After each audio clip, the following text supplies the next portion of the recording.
নমস্কার বন্ধুরা, সবাইকে স্বাগত। আমি আমাদের পরিবারে আশা করছি আপনারা সকলেই ভালো আছেন, সুস্থ আছেন। আমি মানসী। আজকে আমি একদম কচি কচি লাউ পাতার বাটা করেছি। এটা যে খেতে এতটা টেস্টি কি বলবো। তার জন্য আমি এখানে একদম কচি কচি 10-12টা পাতা নিয়েছি, তার সাথে ডগগুলোও নিয়েছি। আমি আমার প্রয়োজন অনুযায়ী নিচ্ছি, আপনারা নিজেদের মতো নেবেন। এটা নতুন কিছু না, পুরনো রেসিপি। এবার পাতার এই যে শিরাগুলো আছে, শিরাগুলো এরমভাবে তুলে ফেলে দেব।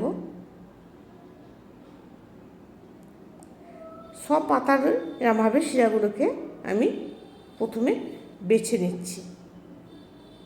তারপর শাকটাকে একদম ছোট ছোট করে কুচি কুচি করে কেটে নেব। এরমভাবে ছোটো ছোটো করে কেটে নিয়েছি, দিয়ে ধুয়ে ভালো করে জল ঝরিয়ে নিয়েছি। যে সমস্ত বন্ধুরা আমার ভিডিওটা দেখেন, লাইক করেন, কমেন্ট করেন, তাদেরকে অসংখ্য ধন্যবাদ এভাবে পাশে থাকার জন্য, আমাকে ভালোবাসার জন্য। আর যে সমস্ত বন্ধুরা নতুন দেখছেন, যদি সাবস্ক্রাইব করতে ভুলে যান, প্লিজ সাবস্ক্রাইব করে পাশে থাকবেন, লাইক করবেন, কমেন্ট করবেন, আর একটু খুব ভালো থাকবেন। এবার কড়াইতে 3 চামচ তেল দিয়েছি।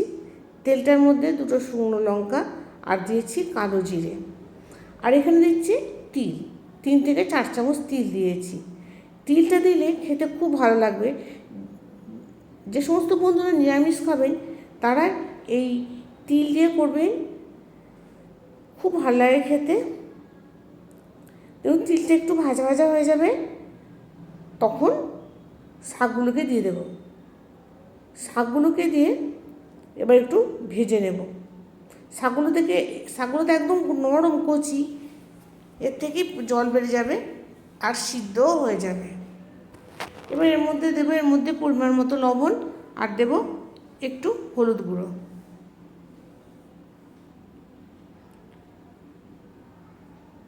কিছুক্ষণ নাড়াচাড়া করে নেব।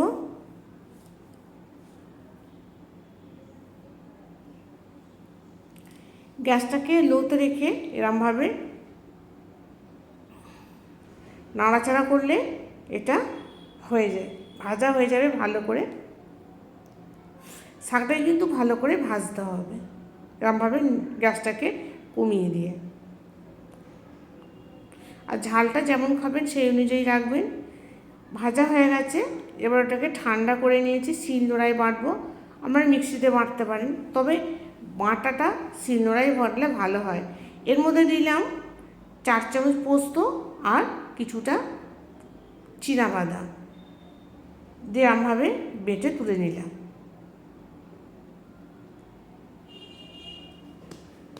যে সমস্ত বন্ধুরা ভাবেন যে পেঁয়াজ রসুন খাবো না, ওই পর্যন্ত খেতে পারেন, দারুণ লাগে।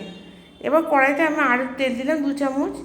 তেলটা হয়ে গেলে এর মধ্যে 5-6 কোয়া রসুনকে একদম কুচি কুচি করে দিয়ে দেবো।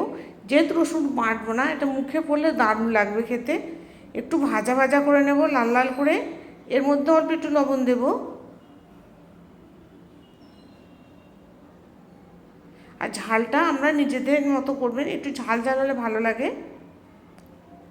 রসুনটা ভাজা হয়ে গেছে, এবার এখানে একটা মিডিয়াম ধরনের পেঁয়াজকে একদম কুচি কুচি করে কেটে দিয়ে দিচ্ছি,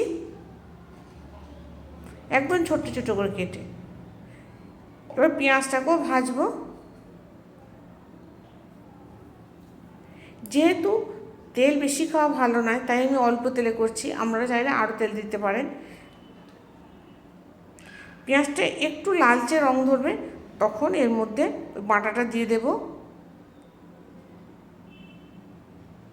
বাটাটা দিয়ে একটু নাড়াচাড়া করে নেব, কারণ আমি পেঁয়াজ রসুন একদম গলাবো না, মুখে পড়লে দারুণ লাগে খেতে। গরম ভাতে এরকম যদি বাটা থাকে আর কিছুই লাগবে না গো বন্ধুরা। আপনাদের কাছে অনুরোধ রইলে একবার বাড়িতে বানিয়ে দেখবেন। দেখুন নাড়াচাড়া করে নিলাম, আর নাড়বো না গো। এবার এটাকে নামিয়ে নেব। গরম গরম ভাতে পরিবেশন করবেন বন্ধুরা, দেখবেন দারুণ লাগবে, খুব ভালো থাকবে। আর লাইক কমেন্ট করতে ভুলবেন না।